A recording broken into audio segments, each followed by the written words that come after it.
Hi everyone, welcome back to our channel. So today in this video I'm going to show you how to transfer from PayPal to bank account, Indian bank account. So let's get into the video. So firstly go to PayPal and log into your PayPal account. So once you're on your PayPal account, so if you need to transfer from PayPal to bank account, so what are you going to do? You're going to link your bank account. To do that, simply click on these add bank or card link here. Just click on it, and what are you going to do? I'm going to click on link a bank account.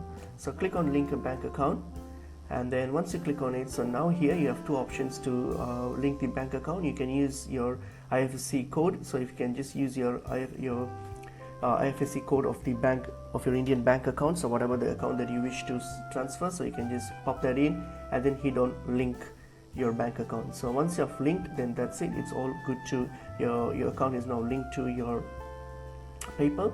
So now you can simply go to the send option and then send money or transfer money from your PayPal to your bank account. So that's pretty much it. Hope this video was helpful. I will see you in another video. Thank you.